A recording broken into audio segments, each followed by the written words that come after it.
sua abordagem da linguística? Bom, eu sempre digo que nada é único, tudo é multifatorial. Então, são muitos elementos que envolvem para que eu consiga fazer esse tipo de abordagem, né? Eu acho que é um pouco de experiência como docente. Eu sou professor já há muitos anos, 24 anos, e ao longo desses anos eu já pude dar aula para tanta gente diferente. Comecei minha experiência docente em escola e depois entrei na universidade. Faz 24 anos que eu estou lá. E ao longo desses anos nós já tivemos diferentes tipos de aluno. Alunos com mais facilidade, alunos com menos facilidade. E eu fui aprendendo ao longo do tempo que se eu ficasse muito preso ao aspecto teórico muito denso, aqueles alunos, naqueles momentos em que há alunos que têm mais dificuldade de apreensão, de conteúdo teórico, eu não ia conseguir alcançá-los. E eu sempre levo em consideração que o papel do professor é fazer com que o aluno aprenda. E, no meu entendimento, como professor que sou, e com essa atividade, com essa obrigação de ensinar, eu preciso fazer o que eu tiver que fazer para conseguir fazer com que meus alunos entendam. E aí eu fui estendendo essa abordagem, digamos assim, para esses outros campos de atuação. Esse ano eu fui convidado para fazer umas abordagens lá no Amor Exigente, e antes de começarem as aulas, em março, todas as terças-feiras, à noite, eu ia para lá para colaborar com eles na abordagem dos temas que eles desenvolvem.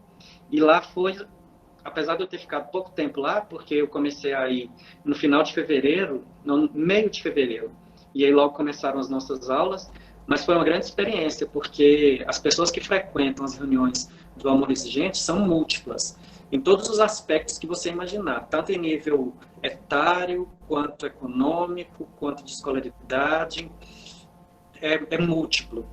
E o primeiro dia que eu fui, quando eu cheguei, que eu vi o público, eu imaginei, por olhar as pessoas, principalmente o fator etário, que é visível, eu pensei, nossa, eu preciso fazer uma abordagem muito diferente do que eu havia pensado, senão eu não vou conseguir alcançar o público que eu preciso alcançar. E aí, ao longo das semanas, acho que foram umas 5 terças-feiras que eu fiquei lá com eles, eu fui exercitando. Já tinha esse pensamento de que, como professor, eu preciso fazer o que eu puder para que os alunos aprendam. E aí, como palestrante lá no Amor Exigente, eu fui colocando isso em prática, né? Eu preciso fazer o que eu puder fazer, o que eu tiver que fazer, para que essas pessoas alcancem o que eu preciso que elas alcancem, de modo que eu consiga interagir com elas. E eu acho que eu consegui bem, porque eu não só tinha atenção deles, era um público de umas 40, 45 pessoas, mais ou menos, por semana, e eu não só tinha atenção deles, mas como no final, muitos deles vinham dizer para mim que acharam que a abordagem tinha sido clara, que eles tinham entendido o que eu estava querendo dizer. E o Amor Exigente tem os temas que eles desenvolvem semanalmente, mas eu tinha que fazer a abordagem dentro do tema deles, mas considerando esses aspectos da linguagem. Então, assim, foi um ótimo exercício, porque eu não podia perder o lado científico para não virar uma coisa sem sentido, mas também não podia ter uma abordagem densa, porque senão eu não conseguia alcançar o público, né? Então, como eu disse, é muita coisa que está envolvida para que eu... E é um exercício. Eu continuo em processo de aprendizagem. Agora mesmo, eu não sei quem são as pessoas que estão aí, não sei se são alunos, se não são, não sei. Então, eu preciso levar em consideração esse aspecto, né? Como que eu vou dizer o que eu quero dizer para qualquer tipo de pessoa, de faixa etária, escolaridade, enfim, para que eu consiga chegar até eles, né? Sem que eles tenham tido uma leitura prévia e etc. Eu tenho colocado que essas experiências, essa aqui, a do Amor Exigente, as lives que eu tenho feito às terças-feiras e aos sábados no Instagram, são ótimos momentos para aquele aspecto, né, de sair da zona de conforto. Porque eu sou professor, mas como professor, quando eu vou para a sala de aula, eu tenho por trás de mim, digamos assim, um texto teórico. Eu tenho alunos que, se não leram para aquela aula, em algum momento vão ter que ler aquele texto. E mesmo que eles não tenham lido, quando eu vou para a aula, mas eu espero que eles leiam, porque de alguma forma eles vão ter que ler. Então, é um outro departamento, digamos assim. Quando eu chego numa atividade como esta aqui com vocês, ou lá no Amor Exigente, ou nas lives que eu venho fazendo no Instagram, não existe texto prévio, não existe necessidade de avaliação de nada. É um outro contexto completamente diferente. Então, eu já não sou mais professor.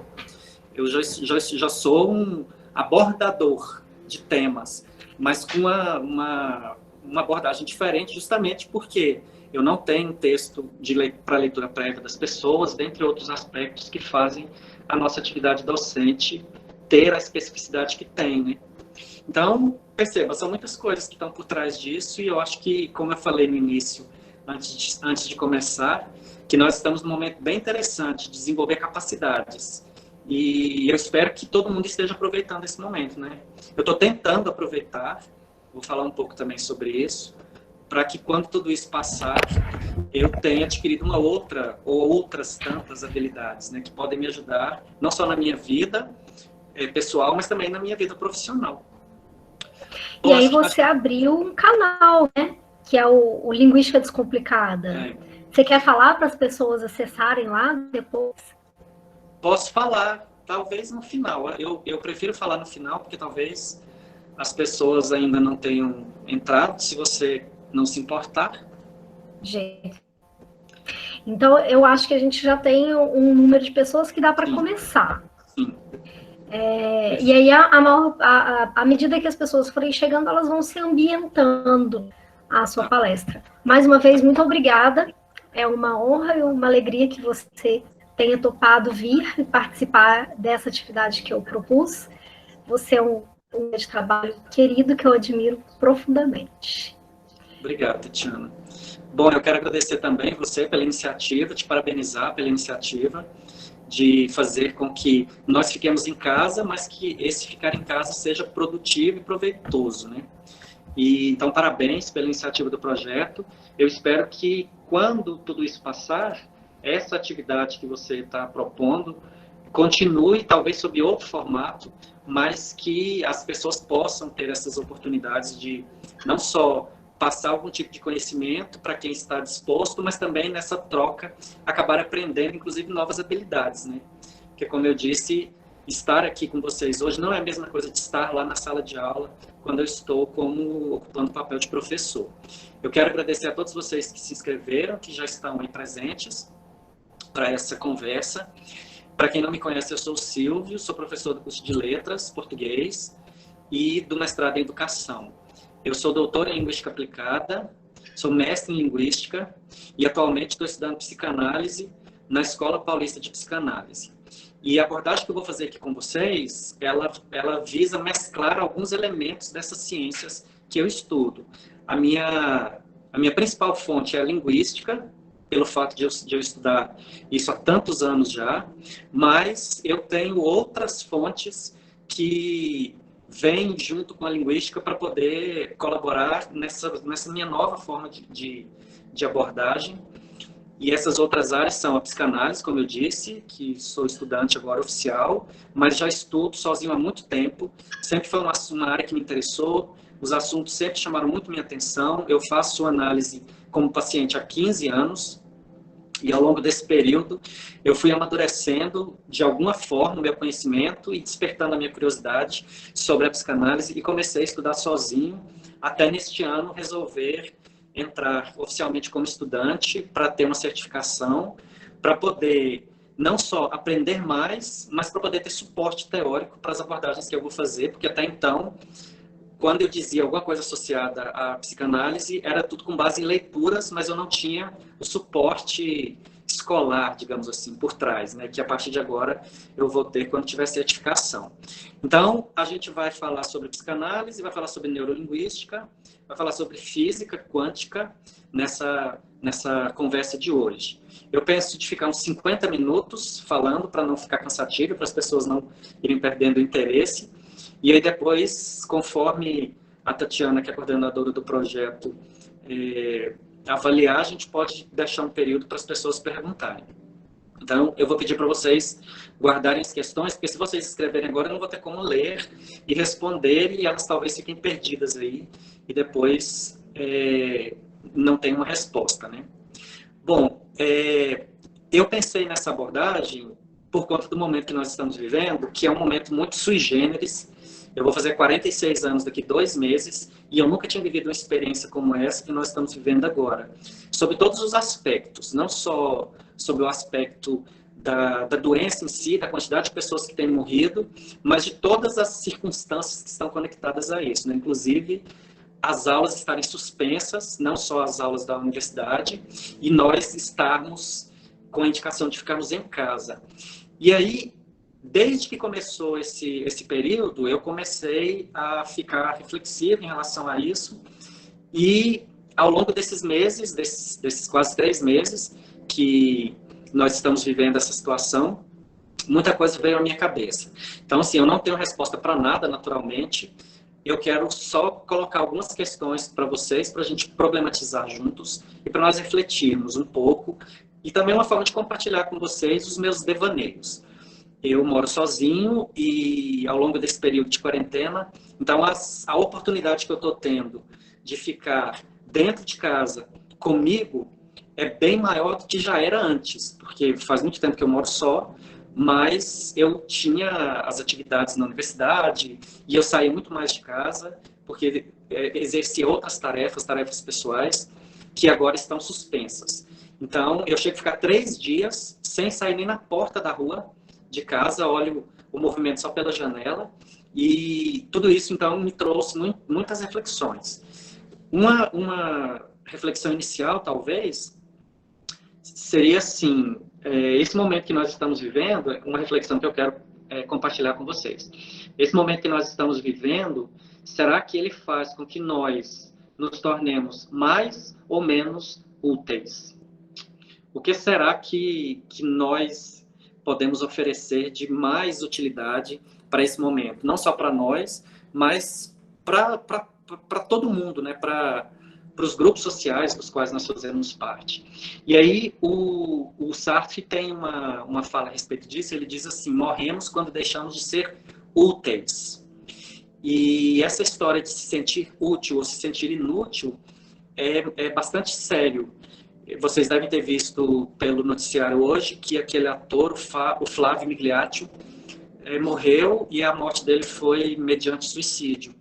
E ele deixou uma carta, e na carta ele fala algo associado a isso, colocando alguns aspectos sobre a velhice, e a gente sabe que a velhice costuma ser acompanhada da solidão e de tudo que a velhice trouxe para ele de dificuldade neste mundo que nós estamos vivendo atualmente. Ele até coloca uma parte na carta que a impressão que ele teve foi de que foram 85 anos de vida jogados fora. Isso é uma afirmação muito densa, muito triste, né? Você pensar uma pessoa ativa, se a gente for ler a biografia dele do ponto de vista profissional, quantas novelas, quantas séries, quantas participações ele teve, mas ele ficar com essa sensação de que foram 85 anos jogados fora. E a psicanálise tem uma afirmação que é o seguinte, que a gente começa a morrer, é parecido com isso que o Sartre falou, a gente começa a morrer quando você fica mais tempo se lembrando do passado do que pensando no futuro. E isso é muito complexo até de comentar, né? Porque eu entendo que à medida que os anos vão passando, as pessoas provavelmente vão ficando com menos expectativa, menos perspectiva de vida e param talvez de pensar no futuro. Agora, a gente precisa levar em conta não só o aspecto cronológico, né? Os anos. Então, assim, o Flávio Migliaccio estava com 85 anos. Quantos anos mais ele poderia viver? Ninguém sabe.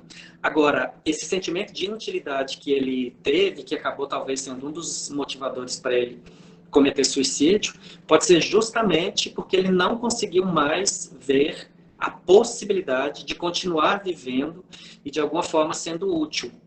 Então, acho que esse momento que nós estamos vivendo é um momento bem útil para a gente pensar isso.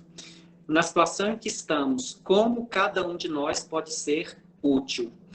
E se eu fizer essa pergunta para você e falar assim, vou dar um tempo para você pensar, 30 segundos, depois eu volto para que vocês escrevam as respostas. Provavelmente haveria respostas variadas, mas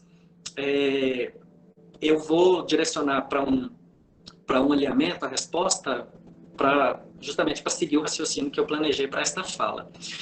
Eu acho que tem diversas formas de nós sermos úteis neste momento, mas a principal delas, talvez, e que é bastante fácil da maioria das pessoas, pelo menos, cumprir, é a determinação que os órgãos de saúde têm passado, né? Que é ficar em casa e praticar o isolamento social. Fazendo isso, nós já estamos sendo úteis, porque a gente já está evitando de disseminar o vírus e talvez eu até viesse a contrair e não tivesse manifestação grave da doença, mas eu poderia passar isso para outras pessoas que talvez pudessem ter um estado de saúde agravado, talvez até morrer. Então, esse talvez seja a principal resposta. Como que a gente pode ser útil nesse momento? É fazer o que os órgãos de saúde têm solicitado de nós, que é praticar o isolamento social e ficar em casa dentro do que é possível, naturalmente, ou quando for preciso sair, tomar todos aqueles cuidados que eles têm recomendado. Mas não é só isso, porque é um momento transitório. Tem uma fala do Buda, da qual eu gosto bastante, que ele diz que nada é fixo ou permanente. A gente pode traduzir isso para uma forma mais resumida, que seria tudo passa ou vai passar, alguma coisa parecida com isso.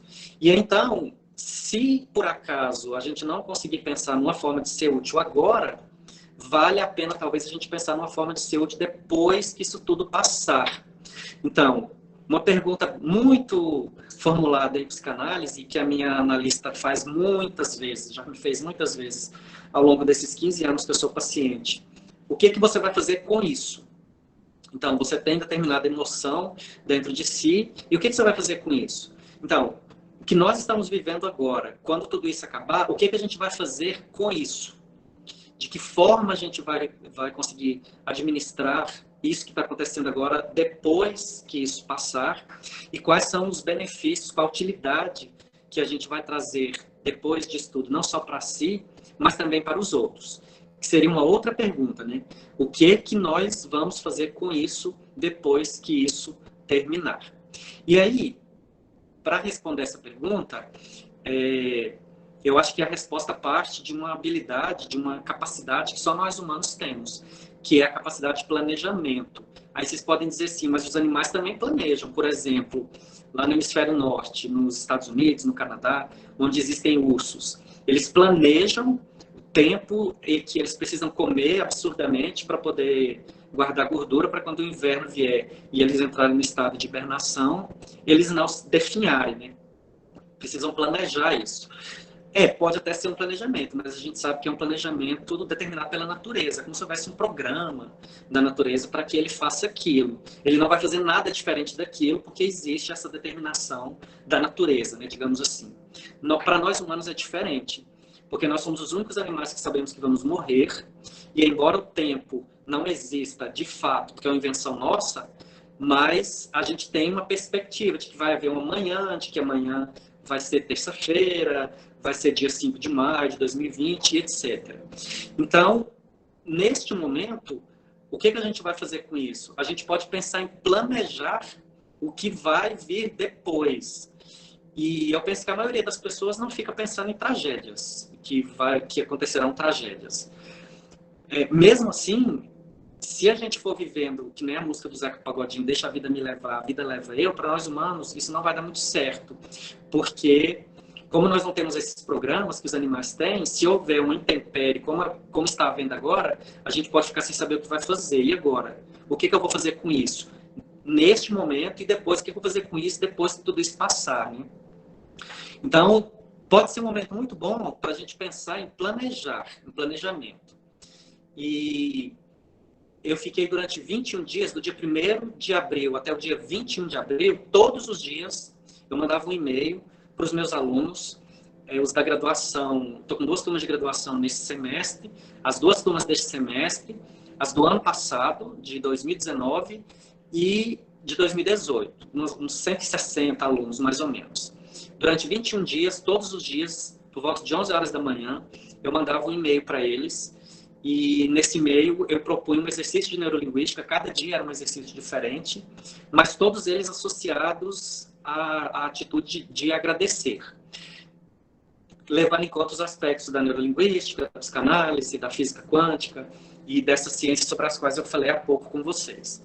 Dentre esses exercícios, um dos exercícios sobre os quais eu falei com eles era o exercício da prosperidade.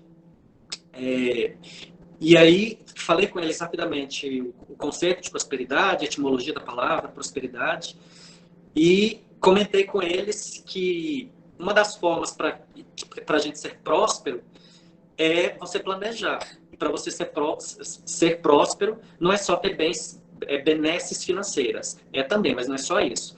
E o principal elemento que está por trás de você ser uma pessoa próspera é você ter um bom planejamento. Então, o que eu vou fazer daqui 1 ano, o que eu vou fazer daqui 5 anos, o que eu vou fazer daqui 10 anos, sobre vários aspectos da vida. O aspecto financeiro, emocional, espiritual, fisiológico, relações afetivas, trabalho, enfim. É planejamento. Como nós estamos num momento em que a gente fica muito tempo dentro de casa, e por mais que a gente esteja trabalhando em casa, os devaneios às vezes são em maior número do que quando a gente está trabalhando em loco, lá no local de trabalho, pode ser um bom momento para planejar, para que sabe lá, quando que haverá outra intempérie dessa, talvez nós tenhamos mais preparo para isso. E aí, esses 21 dias que eu fiz esse exercício com os alunos da graduação, teve um dia que era sobre planejamento, mas durante todos os outros 20, além desse o objetivo era justamente fazer com que eles refletissem um pouco, pensando em relação a vários elementos, né? Porque, como eu disse para vocês, foram 21 tópicos, e aí cada dia desses era uma forma de eles planejarem melhor como eles lidam com as emoções, como que eles lidam com os pensamentos deles, como que eles lidam com as pessoas com quem eles convivem, e etc. Então, eu acho que uma das oportunidades que nós temos agora é a oportunidade de planejar. E aí, vou fazer uma analogia com uma fábula, que é a fábula da cigarra e da formiga. Porque se vocês se lembram da história, enquanto a cigarra só tocava e dançava, as formigas trabalhavam. Então, a gente sabe que na fábula, os animais são personificados, tem uma moral da história, e essa moral da história tem a ver com a lição para nós humanos. Então, talvez seja um momento da gente reler aquela fábula e tentar praticar aquilo, pensando como que eu vou aproveitar o tempo que eu estou tendo agora, maior, não só em casa, mas comigo mesmo, para planejar melhor o que vai acontecer depois que isso tudo passar. E uma das formas que eu queria comentar com vocês sobre esse planejamento tem a ver com autoconhecimento. Então, quem convive comigo, assim, mais próximo, já deve ter me ouvido falar muito a respeito disso. Quanto que é importante o autoconhecimento. E é muito curioso a gente pensar que, provavelmente, se eu perguntasse para você assim agora, você se conhece? Talvez a maioria de vocês diria sem titubear que sim, e diria sim, eu me conheço. Acontece que a maioria das pessoas acaba não se conhecendo. E por que a gente não se conhece? Também é bem curioso pensar, porque tem tudo a ver com o momento que nós estamos vivendo. Na maior parte das vezes, nós não nos conhecemos porque nós nos ocupamos demais com os outros, ou nos ocupamos demais dos outros.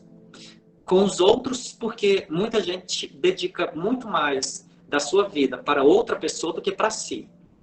E dos outros, porque muita gente perde muito mais tempo pensando na vida alheia do que na própria vida. Então, gosta muito de observar o que as outras pessoas fazem, gosta de dar muito palpite na vida dos outros, mas não consegue olhar para si e perceber o que em si precisa ser modificado. E este momento é excelente para isso, principalmente para quem mora só, como eu. Porque, como eu fico muito mais tempo do que eu já ficava antes comigo, é hora de eu me ocupar absurdamente de mim mesmo, da minha vida. Parar de me ocupar com os outros e parar de me ocupar com a vida dos outros. E me ocupar comigo e com a minha própria vida. Exercitando mais o autoconhecimento. Se você me perguntar assim, como que a gente faz, que tipo de exercício que pode ser feito para exercitar essa questão do autoconhecimento? Tem algumas perguntinhas básicas que você pode fazer para si e que podem te ajudar no exercício do autoconhecimento. E que grande parte das pessoas não faz justamente porque ou se ocupa muito com os outros, ou se ocupa muito com a vida dos outros, né? Essas perguntinhas basicamente são assim: do que você gosta? E do que você não gosta? O que você faz bem feito e o que você faz mal feito? Ou o que você tem mais dificuldade para fazer? E pasme, grande parte das pessoas não consegue responder essas perguntas, justamente porque não olha para si, não joga o olhar para si, né? Porque fica se ocupando com a vida alheia, com os outros ou com a vida dos outros. Então, olha como o momento é oportuno para você colocar essas 4 perguntinhas no papel e tentar responder. O que você gosta, do que você não gosta, o que você faz bem feito e o que você não é tão bom para fazer. Com essas 4 perguntinhas, a gente já consegue dar um bom passo à frente com relação ao autoconhecimento. Isso porque eu falei atrás, antes de começar oficialmente essa conversa com você, sobre zona de conforto. E tem várias teorias, vários conceitos, várias abordagens a respeito do tema zona de conforto. E a maioria dessas abordagens diz que para a gente crescer, para a gente prosperar, para a gente progredir, é preciso sair da zona de conforto. E eu quero convidar você para refletir em relação a isso, ao que é a zona de conforto para você e como sair dessa zona de conforto, né? Porque o que acontece? Uma coisa também que é um momento oportuno que a gente está vivendo agora para refletir é que você é a pessoa mais importante. E ao longo dos anos, eu estudo neurolinguística desde 2011. Ao longo desses anos, eu já tenho feito várias abordagens, 99% delas em ambiente escolar. As escolas me chamam, geralmente no começo do ano, para ir falar com os professores. E essas falas, em geral, têm a ver ou com a forma do professor se conhecer melhor e conhecer melhor os seus alunos para que a relação seja mais frutífera, ou, esse ano, as abordagens que eu fiz foram associadas à relação professor-aluno, quando o professor tem uma tendência à prática da toxicidade e isso acaba afetando o aluno de maneira negativa. Mas aí uma das coisas sobre as quais eu falo está sempre associado a esse aspecto da zona de conforto. Eu quero que você pense na zona de conforto associada a todos os aspectos da sua vida, tá? Porque na maior parte das vezes, quando se fala em zona de conforto, as pessoas tendem a trazer para o ambiente de trabalho. Mas não é só no ambiente de trabalho que a gente precisa analisar a zona de conforto, né? Porque você tem uma esfera profissional, você tem uma esfera pessoal, e essa pessoal a gente pode dividir em 2 campos, né? A interpessoal, você com os outros, e a intrapessoal, você consigo. As relações afetivas, as relações no trabalho, porque você tem o trabalho e as relações no trabalho. A sua saúde fisiológica, enfim, são várias as esferas, é preciso fazer esse exercício de análise da zona de conforto em todas essas esferas. E aí, em geral, quando alguém fala assim, tem que sair da zona de conforto, as pessoas acham que é fazer uma coisa que não tem nada a ver com elas, assim, tá absurdamente contrário a elas, porque isso vai fazer com que elas cresçam. Isso pode até dar certo com algumas pessoas, mas com grande parte das pessoas não vai dar certo. Isso por quê? Porque nós temos traços de personalidade que são individuais. Então, eu tenho um traço de personalidade que é diferente do traço de personalidade da Tatiana, por exemplo, que é minha colega de trabalho com quem eu convivo. E isso vai fazer com que o que é zona de conforto para mim, em cada uma dessas esferas, seja diferente do que é zona de conforto para ela. E a lógica da zona de conforto não é você exercer uma coisa que não tem nada a ver com você para você crescer, porque a probabilidade de você desistir no meio do caminho, dentro dessa perspectiva, é muito grande. Por quê? Porque você não vai conseguir se adaptar. E por que você não vai conseguir se adaptar? Porque você tem uma personalidade que é diferente do outro. Nós somos individuais, não existem 2 pessoas iguais. Mesmo os gêmeos univitelinos, que têm a mesma carga genética, têm personalidades completamente diferentes. E essa história da personalidade, ela é construída, em geral, até os 7 anos, desde a concepção, o que acontece durante a gravidez, já é um indicativo de como que vai ser a minha personalidade, até lá por volta dos 5, 6 ou 7 anos, isso varia um pouco de indivíduo para indivíduo, e isso que vai definir o que é zona de conforto para mim, o que não é, e como que eu posso sair da zona de conforto, mas sem que eu me agrida, porque eu sou a pessoa mais importante. E eu sendo a pessoa mais importante, eu preciso fazer alguma coisa que vá garantir o meu progresso, o meu crescimento, mas sem que isso represente dor e sofrimento. Porque pensem bem, a gente já vive num mundo complexo, um mundo onde existem diferentes pontos de vista, diferentes abordagens, todo mundo sofre, sofreu ou sofrerá bullying em algum momento na vida, vai ser confrontado, vai ser afrontado em algum momento da vida pelas outras pessoas. E as outras pessoas, de alguma forma, vão trazer dor e sofrimento para a gente. Se ainda eu fizer isso comigo, vai ficar muito mais difícil para eu conseguir ter uma vida tranquila e feliz. Então, eu queria que você refletisse a respeito de sair da zona de conforto, aproveite os dias aí que a gente está ficando mais em casa e pense nisso. Talvez valha a pena você escrever os diversos campos dentro dos quais você vive. Do ponto de vista teórico, o Bakhtin, que é um filósofo da linguagem, que eu estudo já há um bom tempo, vai chamar isso de esferas de atividade humana. Os lugares sociais pelos quais nós passamos e o que seria relevante para você fazer para poder desenvolver as suas habilidades, sair da zona de conforto sem agredir a si. E eu falei lá atrás, essa abordagem que eu estou fazendo aqui com vocês hoje e as lives que eu tenho feito no Instagram, isso é sair da zona de conforto, para mim. Eu não estou me agredindo, porque eu estou aperfeiçoando uma habilidade, e a minha habilidade é essa habilidade linguística, de falar, de expor. A Tatiana falou no início que eu consigo fazer uma abordagem de modo que alcance todos os públicos. Isso é uma habilidade que eu tenho. E eu falei para ela que está voltada a vários aspectos. Agora, dar aula, para mim, é estar na zona de conforto, porque eu faço isso há 24 anos. Então, pensem, quantos anos eu dou aula daqueles conteúdos e as mudanças que houve ao longo desses anos foram muito pequenas. Agora, quando eu venho para cá, eu falei para vocês, vocês não são meus alunos, eu não sei quem vocês são, eu não sei de onde que vocês vieram. Eu estou vendo aqui que tem 61 pessoas, mas eu não faço a menor ideia de quem são essas pessoas.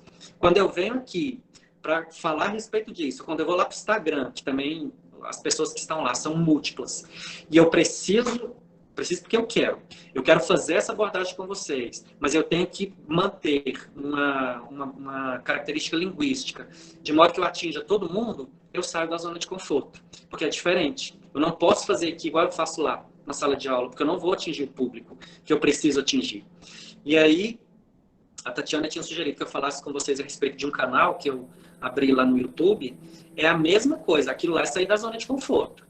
Por quê? Porque é diferente para mim falar para uma tela de celular que está gravando um vídeo como aqui agora e eu não saber quem são as pessoas que verão aquilo.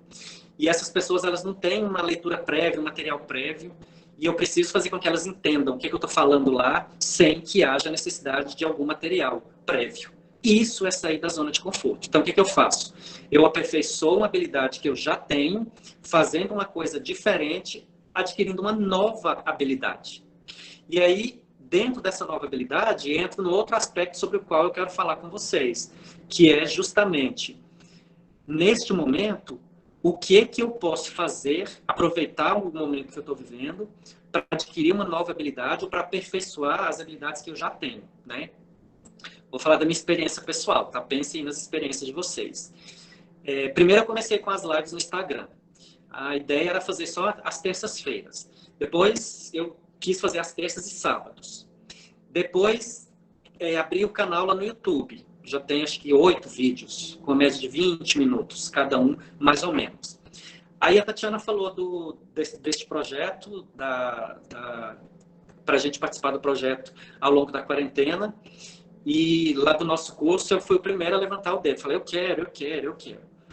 Então, como eu acabei de dizer para vocês, por um lado, eu aperfeiçoo a habilidade que eu tenho, que é essa habilidade de explicar, mas por outro, eu tenho que adquirir uma nova habilidade, que eu não tinha ainda. Tanto que a ideia era eu entrar aqui com vocês hoje, não como participante, mas como apresentador, e eu não consegui. Falei para a Tatiana, não estou conseguindo, porque eu não tenho costume com esse aplicativo.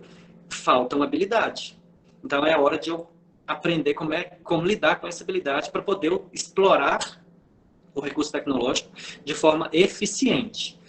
Bom, além disso, eu estou fazendo 2 cursos, tudo na modalidade EAD. O curso de psicanálise que eu faço, ele é, mas não é, na modalidade EAD. Como assim é, mas não é? Porque nós temos aulas ao vivo todas as quartas-feiras. E isso não é considerado EAD, porque a modalidade EAD, no sentido literal, é quando você pode acessar a hora que você quiser. Então, nós temos que ter frequência, tem participação, a gente tem material de leitura prévia, e a gente precisa estudar o material, e quando começa a aula, todas as quartas-feiras, ao vivo, são 2 professores, são 2 aulas por noite, os professores geram uma discussão, um debate entre nós, e nós precisamos falar, todos os alunos têm que falar, têm que participar. Eu nunca tinha participado desse tipo de formação, então é uma outra oportunidade. Aí estou fazendo 2 cursos, um de neurolinguística, mais um curso de neurolinguística, e um de comunicação não violenta, na modalidade EAD literal, mais uma habilidade, aperfeiçoando a habilidade que eu tenho. E comecei a gravar os vídeos lá no IGTV, lá no Instagram, que precisa de uma outra habilidade, porque eu tenho 10 minutos para poder abordar um assunto dentro daqueles vieses sobre os quais eu falei para vocês. As pessoas não têm leitura prévia, eu não sei quem vai ver, eu não sei o que elas sabem sobre isso, e eu preciso atingir o maior número de pessoas possível. Então, percebam quantas coisas eu estou fazendo, saindo da zona de conforto, porque eu nunca tinha feito nada disso, mas de modo que eu não me agrido, porque eu aperfeiçoo uma habilidade que eu já tenho para ela ficar cada vez mais eficiente, porém dentro de uma abordagem diferente. Então percebe como um momento pode ser oportuno para isso? Só que para isso você tem que se conhecer do que você gosta, do que você não gosta, o que você faz bem e o que você não faz tão bem. E que se você melhorar, pode ser que te traga mais bem-estar. A minha sugestão é que vocês evitem sair da zona de conforto de modo que isso vai ser agressivo, tá? Porque, como eu disse, a gente já passa por situações complexas na convivência social, sofremos ou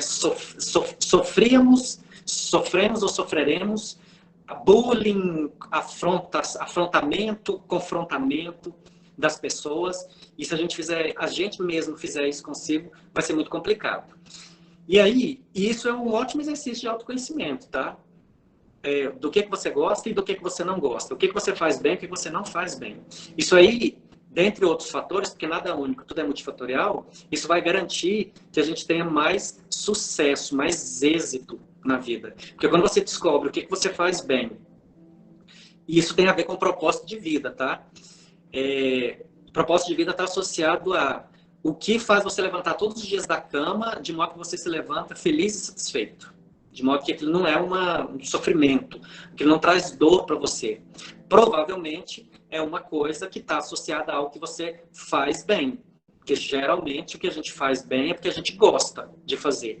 E geralmente o que a gente gosta de fazer faz bem. Levanta de manhã satisfeito que vai fazer aquilo, tem a ver com a sua personalidade, que tem a ver com, desde o momento da concepção, lá nos primórdios da gestação da sua mãe, até mais ou menos os 7 anos, quando cristalizou a formação da sua personalidade. Perceba que é tudo muito complexo, nós somos muito complexos. Eu falo que nós humanos ocupamos o topo da cadeia evolutiva, e eu, Silvio, acho que nós pagamos um preço muito alto por isso, porque nós somos muito complexos. Nós somos sistêmicos, o ser humano é sistêmico. Claro que os outros animais também são sistêmicos, mas a nossa sistematização é muito mais elaborada, é muito mais complexa, porque nós temos uma mente. E essa mente faz toda a diferença na nossa vida. E esse momento pode ser muito importante para você refletir a respeito da sua mente, que é um outro tópico sobre o qual eu quero entrar com vocês agora. Eu queria fazer mais um outro convite para você refletir um pouco em relação às suas relações intrapessoais e interpessoais. As relações interpessoais, que são com as outras pessoas, nesse momento estão um pouco suspensas, porque a recomendação é que a gente fique em isolamento social, mas reflita mesmo assim. E quem não mora sozinho como eu, quem tem família e etc., esse momento pode ser um momento bem importante para reconexão. E como assim reconexão? Porque as famílias que têm filhos mais novos, menores, em geral os pais trabalham e os filhos ou vão para a escola, ficam em casa sozinhos. E os períodos de convivência com a família, com os pais, com os irmãos, às vezes esses períodos são pequenos. Às vezes é fim de semana, e muitas das vezes cada um fica no seu próprio espaço, mal se reúne para comer juntos, e etc. E esse pode ser um bom momento para essa reconexão de pai com filho, de irmão com irmão, de filho com pai, para as pessoas que vivem em um ambiente onde há mais gente. E aí pode ser uma boa oportunidade para perceber como que são as relações interpessoais. E as relações intrapessoais, como que você lida consigo? O que você pensa de si? Quais são os adjetivos que você atribui a si? Eu tenho falado muito sobre isso lá na live do Instagram, porque eu estou falando, já tem umas 4 semanas, que eu estou falando com o pessoal justamente sobre isso, relações sociais. De que modo a gente pode pensar nas relações sociais tendo como base a neurolinguística, as neurociências, a psicanálise, a psicologia analítica do Jung, dentre outros contextos teóricos. E aí eu pergunto para você pensar aí, como que você lida consigo, como que é a sua autoestima? Eu até tinha falado com a Tatiana, que ia falar com vocês hoje, justamente sobre autoestima. Na última hora eu resolvi mudar, mas se houver a possibilidade do projeto ter repeteco de participante e houver algum tipo de interesse de vocês, eu posso voltar de novo depois, no outro momento, para falar sobre autoestima. Mas, enquanto isso, pense aí. Como que você se vê, o que você pensa de si, e aí eu vou pedir para você fazer um outro exercíciozinho. São muitos exercíciozinhos. Por isso que eu falei, que bom que nós estamos ficando em casa e aproveitando o tempo hoje, esse período agora à noite, para exercitar conhecimento, né? Eu gostaria que você depois pegasse um papel e um lápis. E por que eu estou sugerindo que pegue papel e lápis? Porque quando você escreve, você mobiliza melhor o seu consciente, o cérebro e a mente consciente. E melhor ainda é se você falar isso em voz alta. Porque quando você fala e ouve, isso muda a forma de seu cérebro interpretar as coisas. O nosso cérebro é um órgão muito evoluído, muito inteligente, mas ele tem algumas burrices, digamos assim. Por exemplo, ele só consegue registrar o que ele consegue concretizar sob forma de imagens. Então, isso, do ponto de vista linguístico, é muito interessante, porque se você parar para observar, dentre as palavras que povoam uma língua, a maior parte delas, a maior parte absoluta delas, é constituída de substantivos. E o segundo elemento que constitui muito os integrantes de uma língua são os adjetivos, que qualificam o substantivo e ajudam, fazem com que o substantivo fique mais concreto para o cérebro, e os verbos, que basicamente trazem a categoria de tempo, que ajuda, embora o tempo não exista, seja uma invenção nossa, mas isso ajuda o cérebro a registrar o que já aconteceu e o que irá acontecer. Se bem que essa história de saber o que já aconteceu e pensar no que vai acontecer é complicado para nós humanos, porque se você ficar muito preso no que já aconteceu, você tem uma tendência a desenvolver depressão. E se você ficar muito pensando no que vai acontecer, pode ser que você venha a ter ansiedade. Eu estou com os 2 quadros, tá? Tem 1 ano que eu estou em tratamento psiquiátrico contra a depressão e contra a ansiedade. E no último ano, eu comecei esse quadro em abril do ano passado, nesse último ano, nós já estamos em maio, agora que eu acho que eu estou conseguindo descobrir na terapia, mediante o processo terapêutico, junto com o químico, o psicotrópico do psiquiatra, agora eu estou começando a perceber o que é do passado que está me atormentando e o que é do futuro que está tirando meu sossego. Mas, enfim, a gente consegue, então, fazer essa relação com o que já passou e com o que vem, e aí o substantivo é a classe de palavra que faz com que o cérebro consiga interpretar melhor as coisas, porque o cérebro só entende o que ele consegue concretizar sob a forma de imagem. Então, a maior parte das palavras ser substantivo e adjetivo ajuda o cérebro a conseguir concretizar as coisas. E isso é um grande benefício que nós temos. E aí, quando você escreve, ao invés de só pensar, você ativa mais essa capacidade do cérebro de visualizar. Quando você verbaliza e ouve, ativa mais ainda essa capacidade do cérebro de visualizar, de concretizar sob formas de imagens. Então, pega um papel e uma caneta, depois escreva aí 10. Gostaria que você fizesse 10. Habilidades, qualidades, facilidades, 10 coisas associadas a você e que são benéficas, principalmente para você, não para o outro. É importante a gente trazer benefício para o outro, mas a gente convive com a gente. Você já deve ter ouvido aquela história assim, a gente nasce sozinho e morre mesmo. Mesmo que você esteja na hora da morte, rodeado de pessoas, da família, seja lá o que for, é só você que vai morrer. As outras pessoas vão ficar vivas. E quando você nasce, mesmo que sejam gêmeos, é um de cada vez. Não saem os dois ao mesmo tempo. Primeiro sai um que tem a sua experiência de nascimento, depois vem o outro que tem a sua experiência de nascimento. Então você tem que pensar no que é bom, no que você é bom para você. É mais importante para você do que para o outro.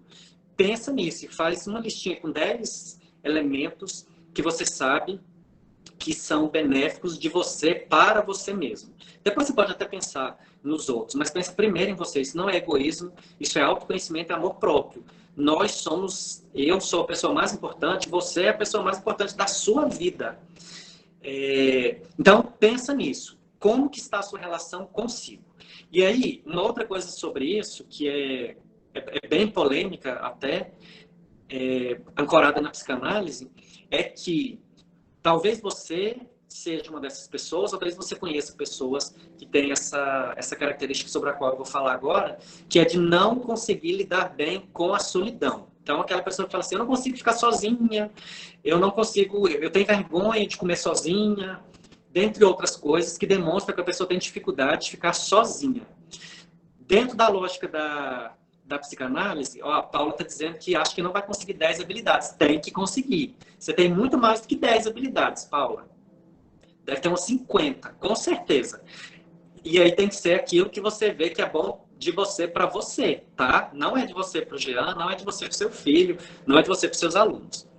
Bom, dentro da lógica da psicanálise, em geral, a pessoa que não consegue, ou que não lida bem quando fica sozinha, não consegue ficar bem sozinha, está associado a uma dificuldade, a uma dificuldade mesmo, de autoconhecimento. Então, tem um psicanalista muito brilhante, que eu acho ele muito brilhante aqui no Brasil, ele chama Contardo, eu até escrevi o nome dele, que eu achei que eu esqueci mesmo, Contardo Caligares. E ele tem uma abordagem muito bacana em relação a isso, que ele fala assim, para que servem os grupos sociais? Então, se eu perguntasse para você assim, por que você acha que é importante conviver com outras pessoas? E aí o filósofo Aristóteles já dizia que nós somos animais sociais e sociáveis, ou seja, nós temos tanto a necessidade de viver em sociedade, quanto a possibilidade de viver em sociedade. Agora, o que o Contardo pergunta é assim, por que a gente precisa viver em sociedade? Por que a gente precisa conviver com o outro, né? Do ponto de vista da filosofia da linguagem, o Bakhtin, o autor sobre o qual eu já comentei aqui hoje com você, ele vai dizer que eu preciso do outro porque é o outro me determina. Então, assim, nós temos diferentes papéis, nós exercemos diferentes papéis, vocês podem chamar isso de diferentes identidades. E essas identidades, elas vão modificando de acordo com a esfera, o lugar social pelo qual a gente vai passando. Só que quando eu estou dentro de uma esfera, de um lugar social, não sou eu que determino quem eu sou, a minha identidade, é o outro. Então, eu chego lá na universidade, eu só sou professor porque existem os alunos, são eles que me determinam. Eu preciso da existência dos alunos para eu me constituir como professor, senão eu não sou professor. Eu sou só o Silvio. Quando é que eu viro o professor Silvio? Quando eu passei por um curso de formação, um processo de formação, fiz um concurso, comecei a dar aula e apareceram os alunos que fizeram uma prova, se inscreveram para serem alunos e etc. E aí eles determinam que agora, naquele momento, eu sou professor e quando saio de lá, eu deixo de ser professor. Então, assim, é engraçado a gente pensar que a nossa profissão é uma profissão um pouco diferenciada, porque é uma profissão que nos identifica. E como assim nos identifica? Porque eu encontro alunos na rua e muitos deles não falam oi, Silvio. Eles falam oi, professor. Às vezes não fala nem meu nome, só fala oi, professor. Então, virou uma identidade. Eles me identificam como professor. Mas eu só sou professor porque existem os alunos. São eles que determinam a pessoa que eu sou. Então, primeira coisa, por que existe a outra pessoa e por que eu preciso das outras pessoas? Porque é a outra pessoa que me determina. Sem o outro eu não seria nada. Então, a Tatiana é mãe do Felipe, porque existe o Felipe agora, que fez com que ela ocupasse esse lugar social de mãe. Se amanhã ou depois ela for ser professora dele, no momento em que eles estiverem na sala de aula, ela na condição de professora e ele na condição de aluno, naquele momento as identidades mudam. Ela não é a mãe dele, ela é a professora. E ele não é o filho, ele é o aluno. Justamente porque tem um lugar social e esse lugar social, junto com o outro, vai determinar quem eu sou naquele momento, e eu saio dali, muda, e assim sucessivamente. Do ponto de vista da filosofia da linguagem, é assim, eu preciso do outro para eu poder ser eu, porque é ele que me determina. Eu não tenho identidade sem o outro. E isso em todas as relações sociais, tá? Vocês podem parar aí para pensar. Nesse momento agora, quando eu estou aqui dentro de casa, sozinho, eu praticamente não sou ninguém, porque eu não estou exercendo um papel. Eu sou o dono da casa, proprietário desta casa. Mas eu não sou professor, eu não sou irmão, eu não sou filho, eu não sou nada. Por quê? Porque falta o outro para determinar quem eu sou. Agora, do ponto de vista da psicanálise, é mais interessante. Eu acho mais interessante do que do ponto de vista da filosofia da linguagem. O outro existe justamente para ele dizer quem eu sou, mas do ponto de vista emocional. Você pode parar para pensar. Todas as vezes que você perde a compostura, todas as vezes que você perde a paciência, todas as vezes que você dá um piti, um chilique, ferve a cabeça, é porque tem uma outra pessoa envolvida nisso. No mínimo, uma outra coisa. A gente não perde a compostura, não perde o equilíbrio, não perde a cabeça por si. Precisa ter um outro elemento. Então, assim, a gente pode perder a paciência com o cachorro, pode perder a paciência com uma barata que apareceu, um gafanhoto que surgiu, pode perder paciência com o computador. Eu perco muito paciência com o computador, porque meu computador está meio lento, e isso me irrita. Mas eu vou precisar de algum outro elemento. E uma pessoa é o melhor desses elementos para mostrar quem você verdadeiramente é. E aí o que acontece? As pessoas que têm, segundo a psicanálise, as pessoas que têm muita necessidade de conviver em grupos sociais, é porque o grupo social apaga para ela quem ela verdadeiramente é, porque ela não gosta da pessoa que ela verdadeiramente é. Eu queria que você pensasse a respeito disso. Isso é autoconhecimento, isso é relação intrapessoal. Como que você lida com a pessoa que tem aí dentro? E quem é essa pessoa que tem aí dentro? Esse momento é muito bom para a gente pensar nisso, principalmente para quem mora sozinho como eu, porque eu estou só comigo, mais do que o habitual, porque como eu falei para você, acontece de eu ficar 3 dias sem sair na porta da rua, lá fora. Eu abro a porta para pegar o jornal e às vezes vou até a janela para ver o movimento da rua, mas eu não saio lá fora, eu não tenho contato com pessoas. Então eu estou mais do que habitual comigo. E como que eu lido comigo? O que eu acho de mim? Quem sou eu? Essa pessoa que está aqui, ela me agrada? Eu gosto da companhia dela? Eu gosto de ficar com ela? Aí, mais uma vez, é tudo muito complexo, não é simples, tá? Isso não é um exercício fácil de fazer, porque depende de muitos fatores. Porque depende de... Eu fico bem comigo, isso depende de como eu me vejo, de como eu lido comigo, mas depende também de outros elementos, como eu já comentei com vocês. O traço de personalidade tem a ver com isso. Como que é a minha personalidade?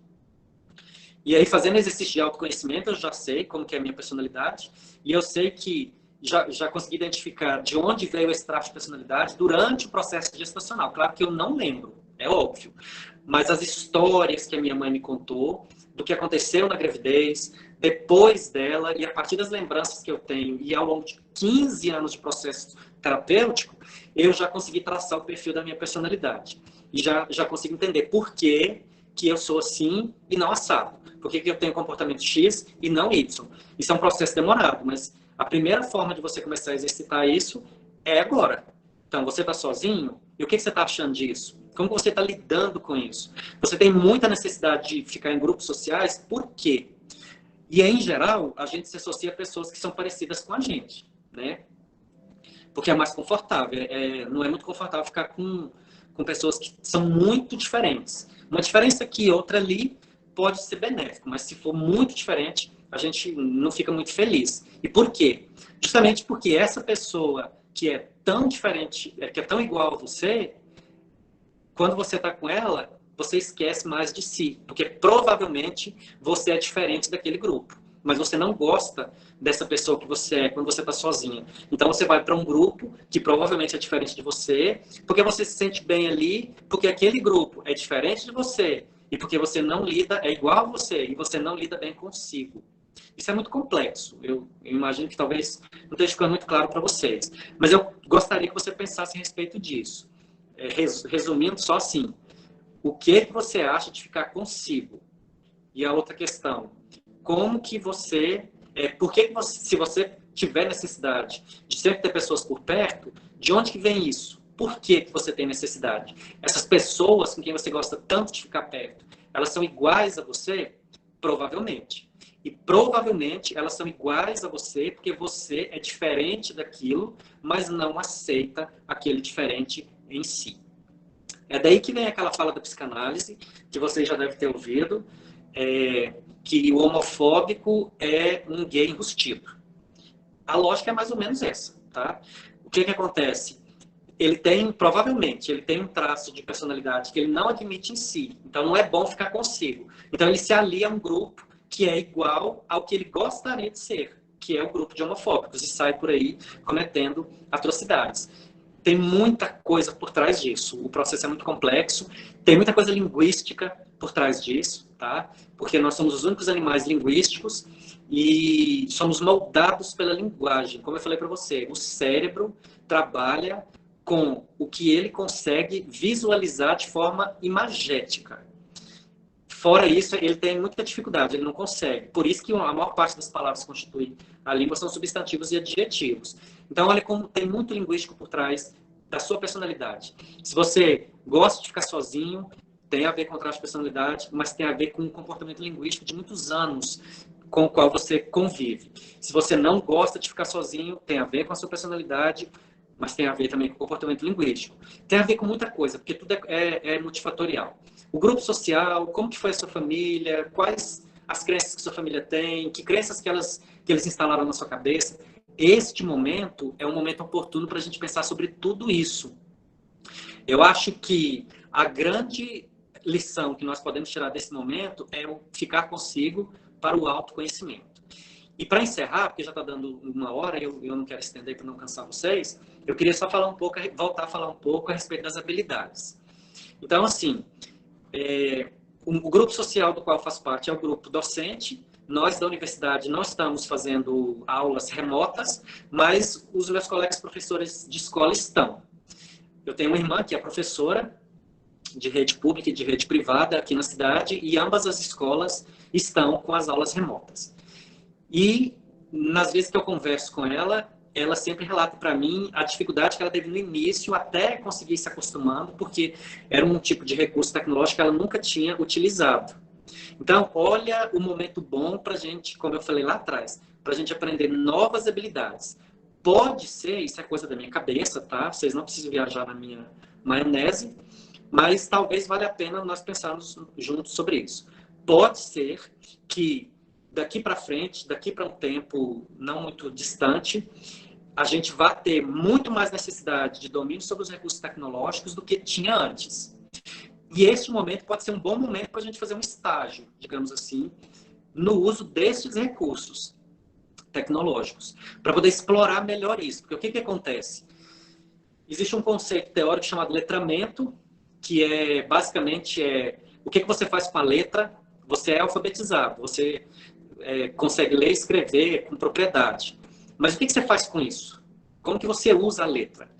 De maneira bem resumida, o conceito de letramento está ligado a isso. Junto com o conceito de letramento, vem o conceito de letramento digital, que é basicamente, eu estou resumindo, tá? Que é basicamente, você tem um recurso tecnológico. Como que você usa a letra dentro do recurso, ou como que você usa a letra através do recurso? É só para perder tempo? Porque muitas partes, muito tempo da vida, a gente fica nas redes sociais visualizando as coisas que os outros postam, comentando, postando bobagens, perdendo tempo. O recurso tecnológico, junto com a capacidade de letramento, os dois fazem um letramento digital, é quando você usa esse recurso tecnológico para desempenhar a prática com a letra de modo que isso produza algum resultado. Não só para você, mas também para o outro, né? Esse momento é um momento bom para isso. Eu comentei com vocês. Fiz o canal no YouTube, já tem uns 8 vídeos. Tenho o IGTV, os vídeos de 10 minutos, já tem uns 10 vídeos. Faço live esse sábado. Estou agora junto com a Tatiana no projeto dela, fazendo essa conversa com vocês. Todas as coisas que eu nunca tinha feito antes. Desenvolvendo novas habilidades, mas pegando carona na habilidade que eu já tenho. Para quê? Para poder aprimorar o letramento digital, o meu letramento digital. O que mais que eu posso fazer com esse recurso tecnológico? O que mais que eu posso fazer que vai trazer benefício para mim e vai trazer benefício para o outro? O que que eu vou fazer com a letra dentro desse telefone, dentro do computador, usando um Prezi, usando um PowerPoint? O que que eu vou fazer com isso? Pode ser um bom momento para a gente exercitar essas capacidades, para que, quem sabe, daqui para frente, num tempo que talvez não demore muito, nós tenhamos a necessidade de usar cada vez mais isso dentro de uma realidade que talvez nós vamos entrar em breve.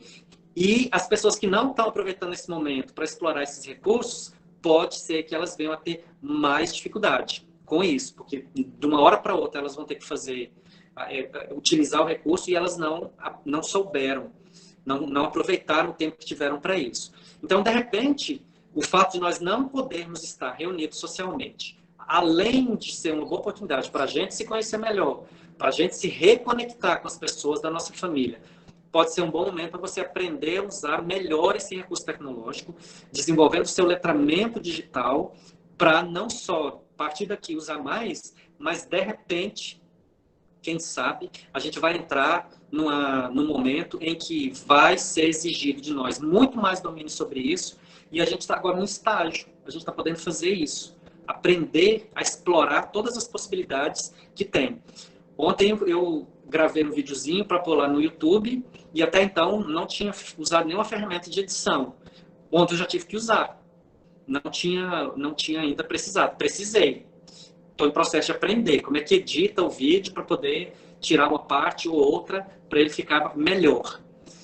É um estágio, estou fazendo um estágio para usar do letramento digital, para aproveitar a letra de modo mais eficiente, trazendo benefício para mim, mas também benefício para o outro. Porque provavelmente as abordagens que eu estou fazendo lá serão benéficas para quem assistir.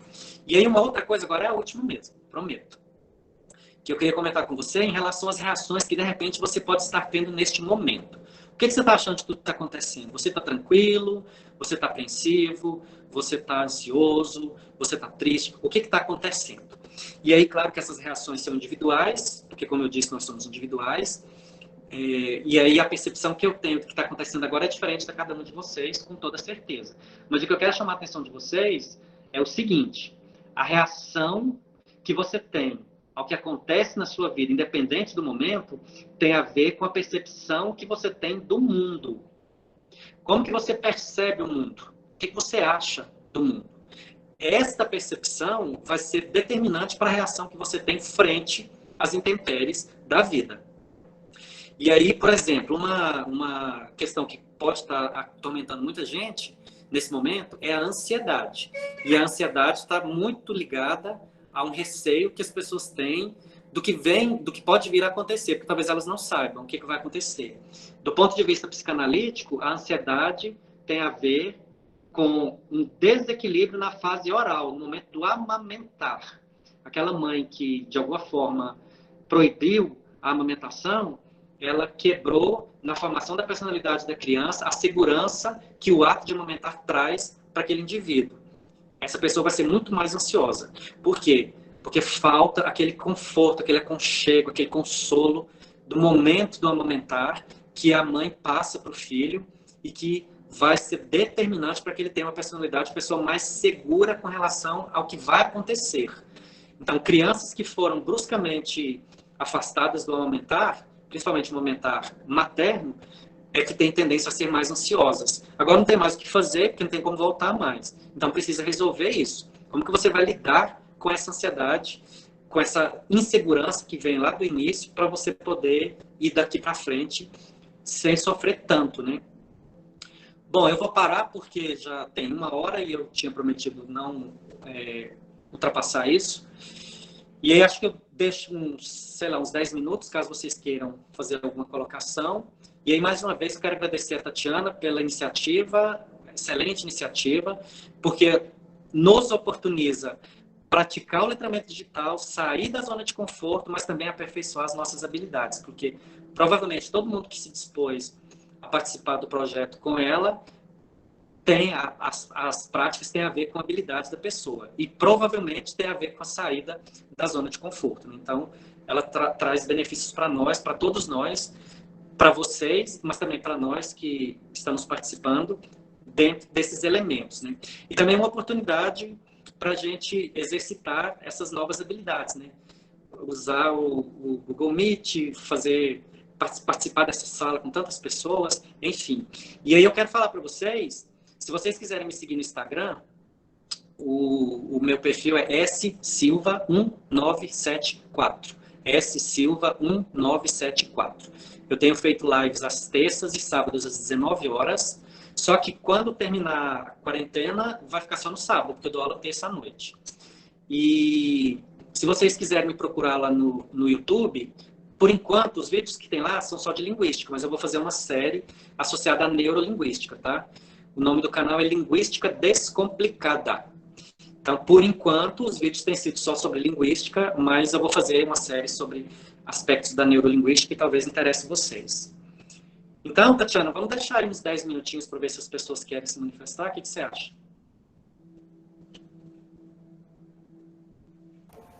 Silvio, muito obrigada. Eu tinha certeza absoluta de que a sua fala seria importantíssima e muito útil para todos nós, pelo trabalho que você vem desenvolvendo ao longo desses anos todos, que eu posso acompanhar como sua colega, mas que eu tenho acompanhado agora no meu cotidiano como sua espectadora. Então, para você ter uma ideia, somos em média 68 pessoas que não saímos da sala, ninguém saiu. Todo Legal. Mundo está o Obrigado. tempo inteiro. Então, a gente sabe, a gente está acostumado com o ambiente de palestra que os alunos saem, né? Os espectadores saem a uma dada altura. Ninguém saiu, está todo mundo aqui, porque é uma oportunidade de reflexão mesmo. E eu já vou adiantar para todo mundo, porque eu tenho certeza que todo mundo gostaria que você voltasse em outro dia para falar mais. E aí é só você me falar quando você quer vir de novo. Tá. Eu vou falar assim rapidamente aqui no chat, para você não ficar perdido lendo o chat e respondendo, tá?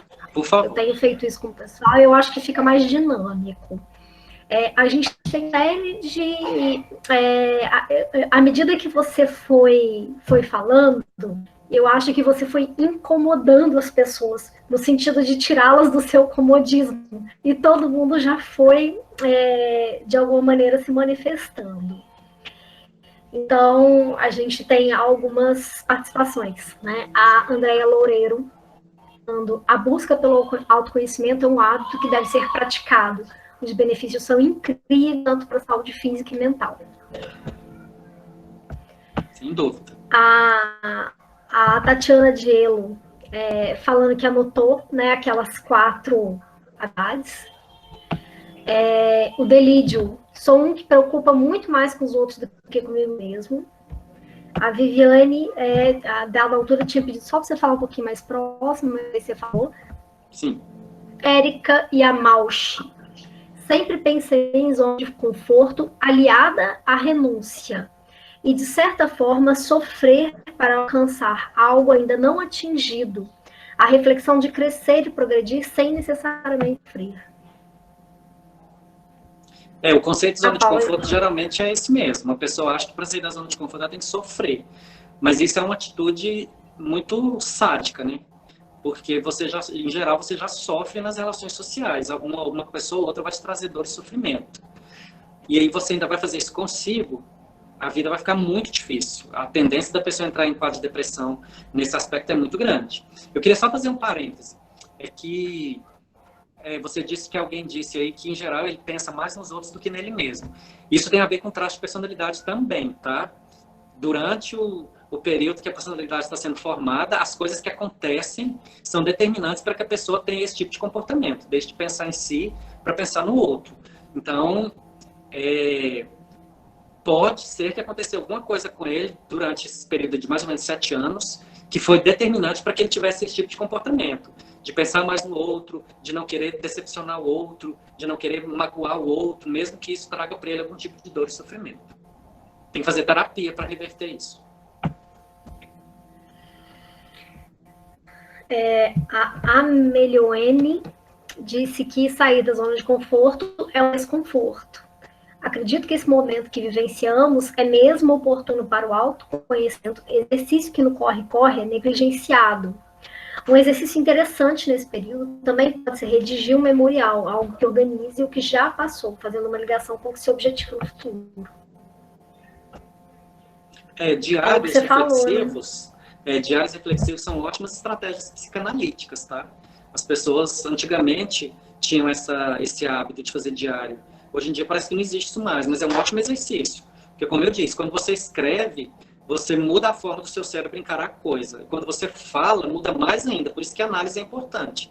Porque quando você fala das suas dores, das suas aflições, você se ouve.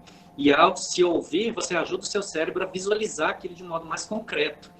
E na análise você consegue acessar o inconsciente, né? Justamente porque ao falar é diferente de pensar, embora pensamento seja fala, mas é diferente. E aí você ajuda o seu cérebro a concretizar melhor aquilo para ele enxergar mais o que está acontecendo com você e buscar as origens, né, lá no inconsciente. Então, o diário é uma boa estratégia, sim. Escrever é bom. A Estael dizendo que se dá consigo mesma, que gosta de ficar sozinha. Eu que também bom, sou dessa tribo. Eu também, apesar de que com o filho de quase 3 anos é quase impossível ficar sozinha comigo mesmo. A Carla Fernanda, não sou muito boa em ficar comigo mesmo. Não tenho muito tempo, além, também acabamos vivendo em torno de outras pessoas, principalmente família. Isso. Às vezes falta um pouco de privacidade, né? Dependendo da idade dos filhos, imagino que... Né? Mas isso é passageiro. O filho vai crescer e você vai ter a oportunidade de ficar sozinho de novo e continuar feliz com o filho e sozinha. Se você for uma pessoa bem resolvida. Tendo seus momentos. Sim. Mas muita gente falando que gosta de ficar, né? Que bom. Isso é um bom sinal. A Andréia Loureiro, de novo. A ansiedade, de certa forma, tem prejudicado. Um nível de procrastinação elevado. A ansiedade é considerada o mal do século.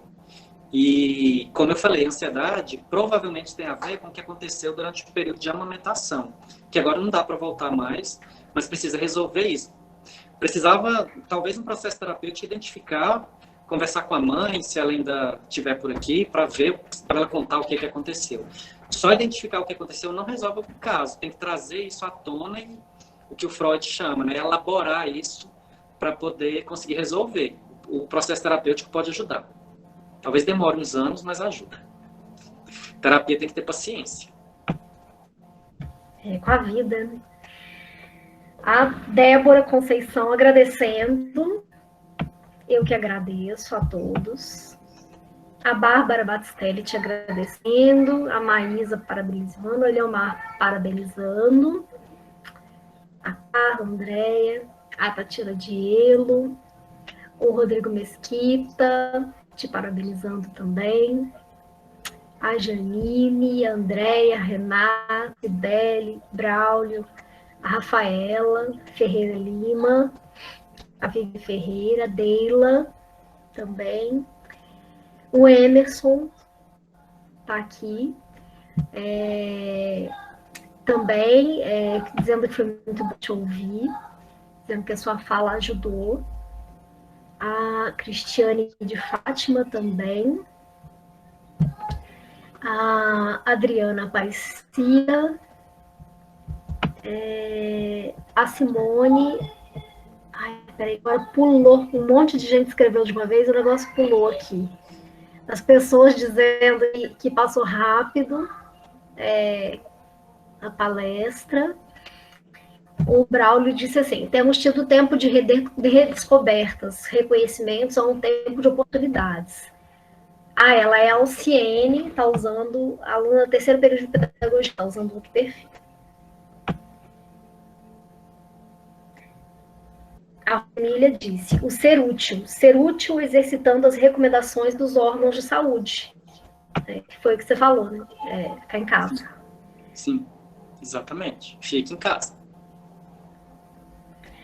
A Andréia Moraes, dizendo que aprendeu a gostar de estar consigo mesma e ficar bem. Que agora ela seja até antissocial, que gosta de ficar com ela mesma. As pessoas às vezes acham que eu sou antissocial porque eu gosto muito de ficar só. Eu gosto muito de ficar comigo. Mas no meu caso tem a ver com a minha personalidade. O que aconteceu no meu caso foi durante o processo gestacional. Foi determinante para eu ser uma pessoa mais recolhida.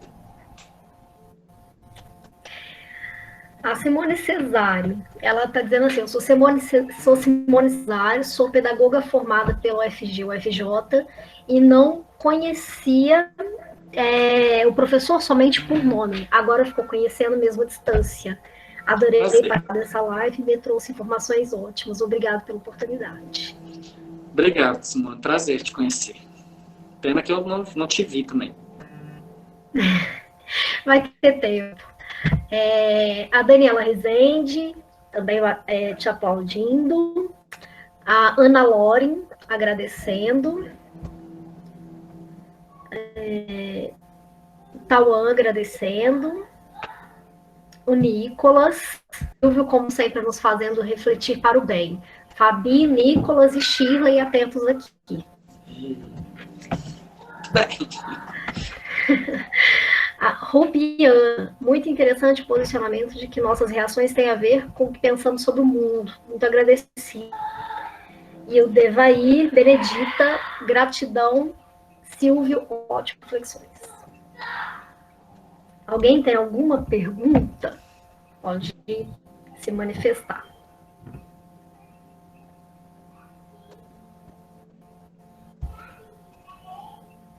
Tem muita gente do mestrado, muitos nomes que você leu aí são alunos do mestrado. Fico feliz com os colegas, a Ana Loren, o Emerson, o Rodrigo. Que bom que vocês vieram prestigiar. Fico feliz.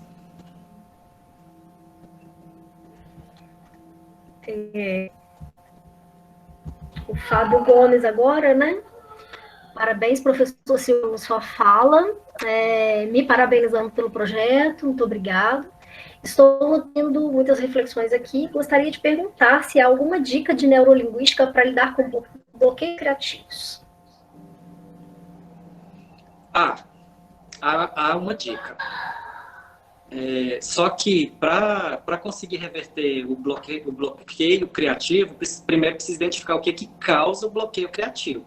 Então tem que voltar um pouco antes e identificar de onde vem esse bloqueio e o que produz esse bloqueio. Quando conseguir identificar o que é que produz o bloqueio, pode pensar em comandos linguísticos. Esses comandos linguísticos são linguísticos mesmo, tá? Eu posso fazer num outro momento com vocês uma fala mais voltada para a questão neurolinguística sobre os efeitos que aquilo que nós falamos produzem no cérebro, mas também na bioquímica. Porque o que a gente fala modifica a organização dos neurotransmissores. E então é linguístico. Mas primeiro tem que identificar. Quando ele vai começar um processo de criação, o que faz esse processo ser bloqueado? O que produz esse bloqueio? Pode ser alguma coisa que ele já ouviu, pode ser alguma coisa que... pode ter havido algum processo de criação e ele esperava um resultado X e não vê o resultado que ele esperava. Isso aí é um gerador de muitos bloqueios, mas isso é bem interessante também pensar a respeito disso, porque, no geral, nós humanos temos muita necessidade de aprovação do outro. E isso tem a ver, às vezes, com a atitude meio egóica da nossa parte, de ser reconhecido, de ser valorizado. Como eu já disse aqui, é tudo muito múltiplo, nada é único, tudo é multifatorial. Agora, Pode ser que ele ficou esperando algum tipo de retorno durante uma prática de criação de algo, e esse retorno não foi o que ele esperava. Ou pode ser que, mesmo que ele não estava esperando muito, aconteceu alguma coisa que foi o ponto de partida para o bloqueio.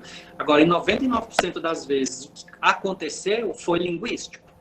Ou foi alguma coisa que a pessoa disse, ou uma reação que ela teve, talvez assim, uma reação na face de espanto, sei lá, alguma coisa assim. Então, precisava identificar qual é esse bloqueio, ver se é possível lembrar o que foi linguístico que desencadeou esse bloqueio, para tentar começar a reverter isso linguisticamente, sem negar, tá? Porque o cérebro não entende a palavra não. Como eu falei para vocês, o cérebro precisa de coisas que são concretas, substantivos. E o não é substantivo, não é um advérbio, e ele não tem forma, então o cérebro não consegue entender. Então, se eu digo não faça isso, ele não entende isso, o cérebro não entende.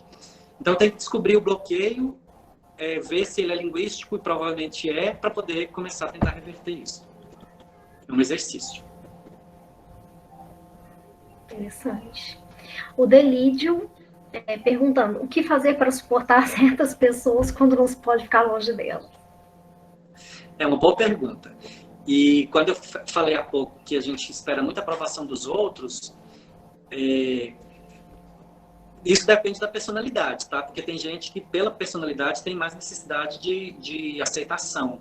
Porque ele tem muito receio de ser ou rejeitado ou abandonado.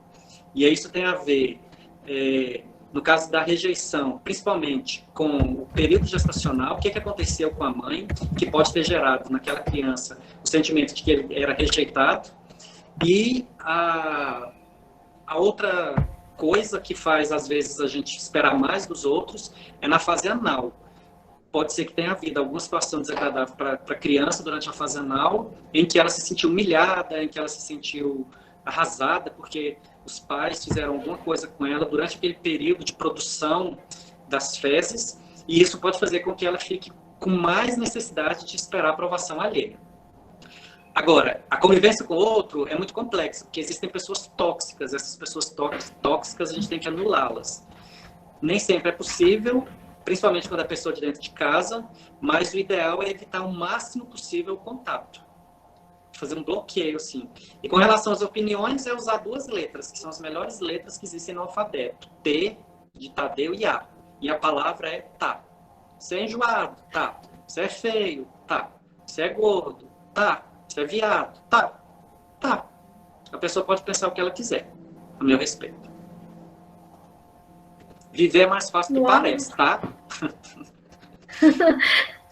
Eu vou ter que anotar essas coisas, Silvio. Fala tá pra tudo, Tatiana. Você vai ser muito mais feliz. Nossa, eu preciso aprender esse tá. Aí a Rubiana perguntou que outras características da fase oral podem determinar a pessoa ansiosa. Me considero um pouco. Minha mãe dizia que minha mãe dizia que a amamentação foi muito boa. Bom, talvez a amamentação foi boa para a mãe, mas a gente não sabe como que foi para ela, né? Quando ela estava no processo de amamentar. O que acontece, de maneira resumida, é assim: aquele momento de aconchego no braço da mãe, no seio, é o momento de desenvolver o sentimento de segurança, né? Naquela fase, a única coisa que existe para a criança é a mãe, e a mãe supre todas as necessidades dela, inclusive a necessidade de alimentação, né? Porque dá o seio para ela. E a psicanálise sugere que quando as mães forem amamentar, que elas fiquem sozinhas, que não haja outra pessoa por perto para não gerar distração, e que ela não esteja fazendo absolutamente nada além daquilo, e que ela olhe nos olhos do bebê. Aquele ato de olhar nos olhos do seu filho quando você está amamentando é que vai desenvolver nele um sentimento de segurança, de se sentir acolhido. Então, talvez o período de amamentação dela foi bom para a mãe, porque ela não teve dor, o bico do seio dela não rachou, o leite não ficou retido, não criou aquelas pedras no bico do peito. Então, talvez para a mãe foi bom.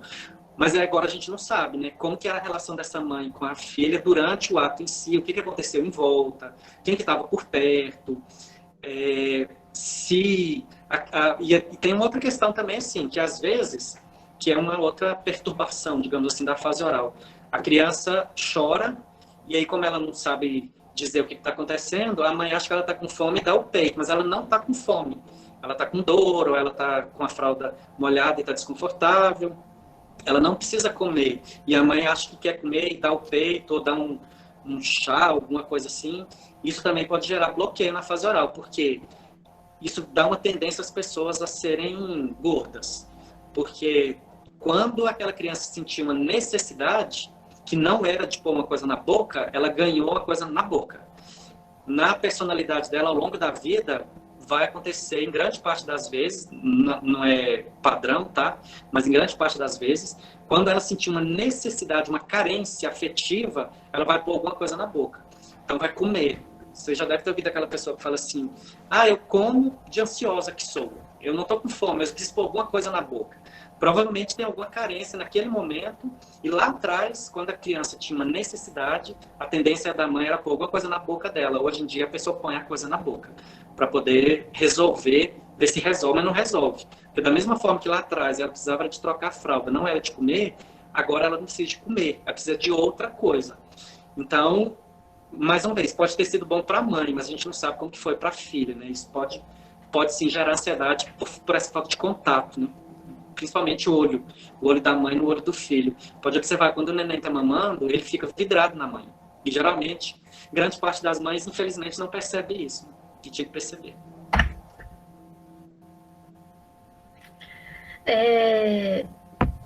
Aí o Kleber te parabeniza e diz que mesmo chegando atrasado, tem certeza da qualidade da sua fala, ele é aluno da pedagogia. Obrigado, Kleber. Fábio Gomes agradece.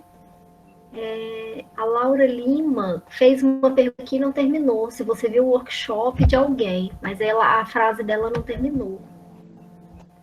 O pessoal adorou a dica do Tile também. Eu vou tatuar assim,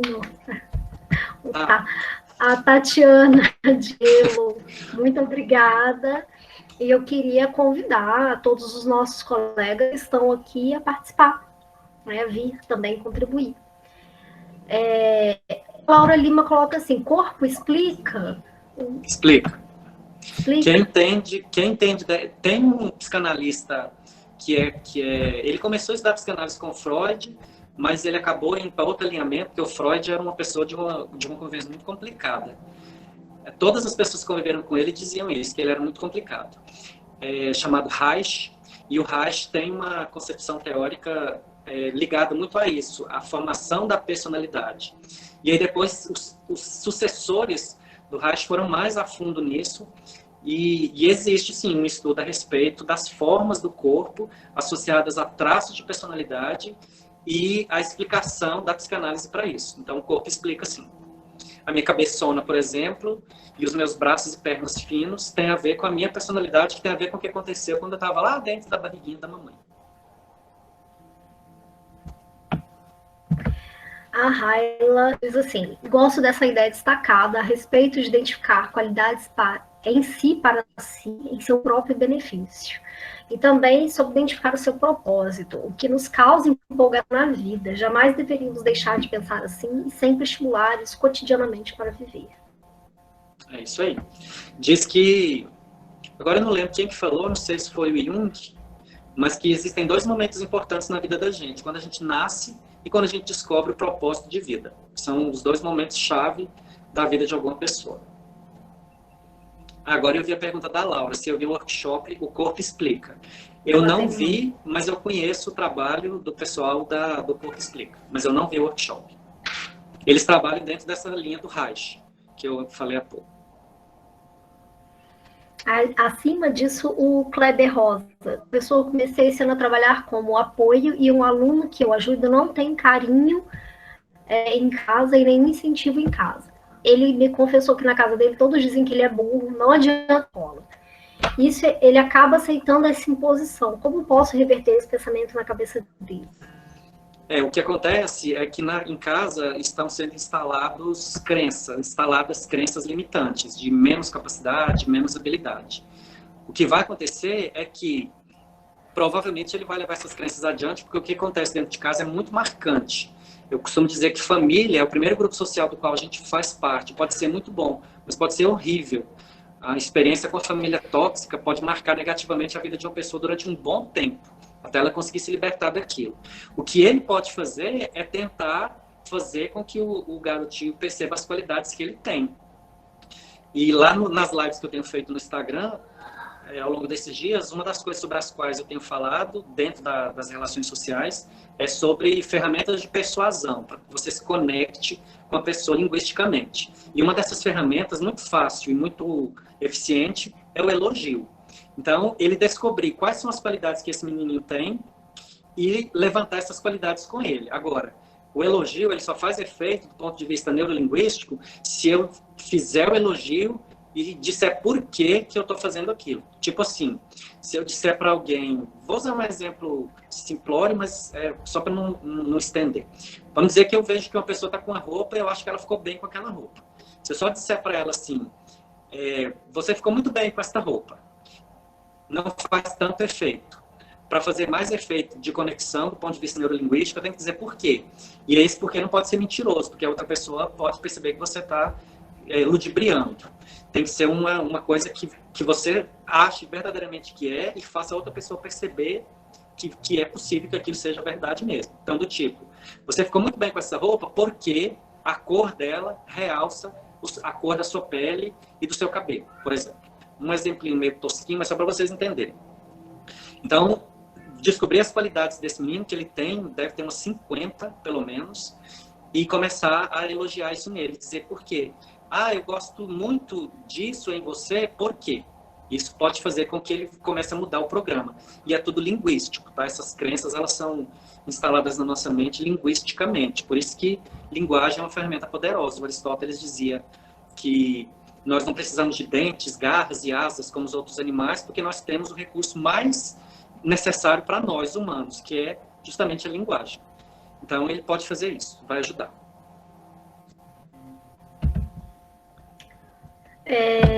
O pessoal ainda não tá, né? A Rosa falando do tá. A Rubiana pergunta: existem pessoas que superam todas essas frustrações ao longo da vida sem necessidade de terapia? Difícil, Rubiana, porque em geral a pessoa não aceita as próprias dores, porque terapia é você vasculhar as suas dores. Então você vai lá, não vai lá para dizer das coisas que te deixam feliz, você vai lá para dizer das coisas que te deixam triste, das suas frustrações, das suas limitações, das suas angústias, dos seus sofrimentos. Então você vai ter que vasculhar. E aí, fora disso, em geral, a gente não faz isso, porque a gente quer evitar o sofrimento. E também porque, como eu já falei para vocês, se você pensar numa coisa, o efeito é muito menos evidente do que se você falar. Pensar é pouco evidente, escrever é pouco eficiente, escrever é um pouquinho mais e falar é muito. Por quê? Quando você fala, você ouve, o seu cérebro consegue visualizar aquilo melhor. Principalmente se você conseguir fazer analogias, fazer comparações com coisas que são concretas, porque o cérebro não trabalha com concreto, com imagens. Então, fora da terapia é muito difícil por esses dois motivos. Porque a pessoa não quer mexer no sofrimento e, aliás, são três. Porque ela não quer mexer no sofrimento, porque ela não ouve, quando ela não ouve, o efeito de visualização é menor, e ela precisa de uma pessoa especializada, que é o analista, o psicanalista, para poder ajudar ela a problematizar isso, porque sozinho é meio difícil a gente conseguir problematizar essas dores. Então é melhor ir para terapia. A Cecília Bolina diz assim, fizemos uma pesquisa com 636 alunos, tais e docentes das ciências agrárias, e 70% se encontram ansiosos. Pesquisa realizada recentemente na quarentena. A Cecília, colega nossa, professora lá acho que na agronomia, e nós já fizemos algumas abordagens lá na Letras, inclusive antes da pandemia nós tínhamos umas atividades lá de integração dos calouros, em que o Fernando, psiquiatra, que é professor, colega nosso lá do curso de medicina, ia falar um pouco sobre isso. O ambiente acadêmico, a Aurélia fala muito sobre isso, o ambiente acadêmico é um grande gerador de ansiedade. E eu não tenho nenhum dado de pesquisa, porque eu nunca pesquisei nada sobre isso. Eu ainda tenho mais 15 anos de universidade, faltam 15 anos para me aposentar. Quem sabe eu, em algum momento, faço pesquisa sobre isso. Mas eu percebo pela Rádio Corredor, pelos comentários dos próprios alunos, que existem alguns cursos que têm práticas, tanto de docentes quanto de colegas, que fazem com que o nível de ansiedade aumente absurdamente. Todo tipo de prática. E todas linguísticas. Nenhuma é não linguística. São todas linguísticas. Então, existe uma tendência a alguns cursos, mas como eu estou dizendo, eu não tenho dados sobre isso, é só o que os alunos comentam. Existem alguns cursos nossos que, infelizmente, têm essa característica mais proeminente, de gerar ansiedade nos alunos. Verdade. O Kleber agradece pela dica. O Guilherme Ribeiro faz uma pergunta.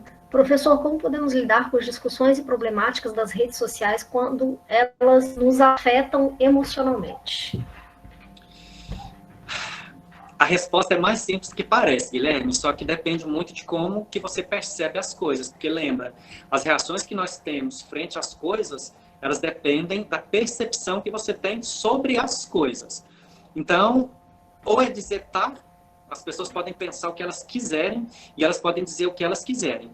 E eu particularmente acho que só vale a pena você entrar numa discussão de alguma coisa que alguém disse, porque eu não sei o que a pessoa pensa sobre mim, mas tudo bem, ela pode pensar o que ela quiser, o que importa é o que eu sei a respeito de mim.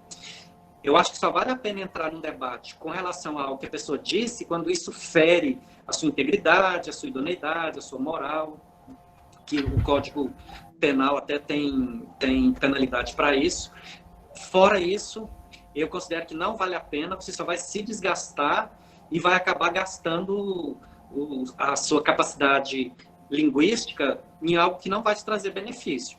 Então, se afaste disso. A minha sugestão é que você se afaste e evite entrar nessas discussões, porque elas não vão te levar a lugar algum, elas só vão te gerar mais ansiedade e desequilíbrio, porque, em geral, a gente acaba perdendo o equilíbrio. E lembra, que eu falei lá atrás, para que servem as outras pessoas? Para mostrar quem a gente é.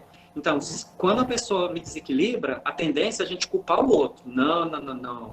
A culpa não é do outro, a culpa é sua. Você que é desequilibrado. Você que deixa o outro tirar do equilíbrio. O outro não tem nada a ver com isso. Ah, porque o fulano terminou comigo, brigou comigo, fez isso, me traiu e a culpa é dele. Não, a culpa é sua. Você que é um desequilibrado. Eu não estou falando que a culpa é sua de ter sido traído, tá? É de ter perdido o equilíbrio perante a situação. As pessoas que traem a gente, que fazem sacanagem com a gente, é porque elas não têm moral. Agora, o que eu vou fazer com isso? Lembra da pergunta da psicanálise? Tá, e o que você vai fazer com isso? Como que você vai reagir perante isso? Isso é responsabilidade sua. Então, se você perde o equilíbrio perante as situações, a outra pessoa está mostrando quem você verdadeiramente é. A outra pessoa é ótima para mostrar quem a gente é, para tirar as nossas máscaras, para revelar quem você verdadeiramente é. Se você é mais equilibrado, mais centrado, ou se você é, sim, completamente fora do centro, né? Eu sugiro que você se afaste disso. Uma outra frase boa do Sartre é: o inferno é o outro, né? Exatamente. Exatamente. Bom, a Estael pode abrir o microfone, Estael, e agradecer. Estael ler. A Estael é vice-coordenadora do projeto, né? E tá aqui. Nós duas estamos muito felizes. Estou com interferências aqui da filhota, mas dá. Então, é para agradecer mesmo, agradecer ao Silvio pelas palavras, né? Acho que todo mundo ficou bastante contente de participar desse momento. Agradecer a todos que ficaram até agora, e como a Tati colocou, durante a palestra em si, ninguém saiu, todo mundo se manteve aqui, né? Mais ao finalzinho agora, que algumas pessoas saíram. Eu brinco que a gente abre mais tempo para debater do que para falar mesmo, né, Tati? Eu acho que a gente tem tido, assim, algumas que até passaram de 1h30, com a galera firme e forte, ficando o tempo todo, porque está muito bacana. Então, agradecer a todos que participaram e ficaram, e convidar para estar acompanhando as atividades aí. A gente tem mais 4, né, Tati, essa semana, mais 4 palestras, 3, né? 3 palestras essa semana que vem também. Segunda-feira a minha palestra, então assistam. Vou falar um pouquinho sobre a construção do livro que a gente fez, sobre a nossa universidade. E aí vai ser um pouquinho sobre o conteúdo, sim, mas mais sobre o processo de construção, que é algo bem bacana, vou falar com vocês. Então já estão convidados, a gente está fazendo a divulgação aí nas redes da universidade, nas nossas redes pessoais, então continuem acompanhando, tá bom? Muito obrigada. Ok. Ó, o pessoal já começou a pedir a palestra sobre autoestima. Silvio, quando que você volta? Ué, depois você me fala, por favor, como está a agenda de vocês, o dia que tiver vaga, qualquer dia, não sendo quarta, que é o dia que eu tenho aula lá da psicanálise, mas os outros dias, qualquer dia eu posso. Maravilha, a gente vai combinar para você poder voltar. Tudo bem. E aí, informando o pessoal que está perguntando, amanhã, às 5 horas da tarde, a palestrante, ela é pós-doutora em teatro, em artes cênicas. E ela vai falar exatamente sobre o teatro brasileiro contemporâneo, a Carolina Barcelos, ela é da PUC-Rio. E à noite, a gente tem a palestra com a professora e médica Márcia Mazarro. Ela vai falar sobre a relação entre diabetes e o Covid. Então, para quem for diabético ou conhecer, né, tiver algum diabético na família, vai ser uma fala, sobretudo, muito instrutiva, muito útil para esse momento. E aí, na quinta-feira, às 5 horas, a gente vai ter a palestra do professor Paulo Roberto Tomani, do Patrocínio, que é professor de História da UFRJ, da Federal do Rio de Janeiro, e ele vai falar sobre autoficção, que é uma construção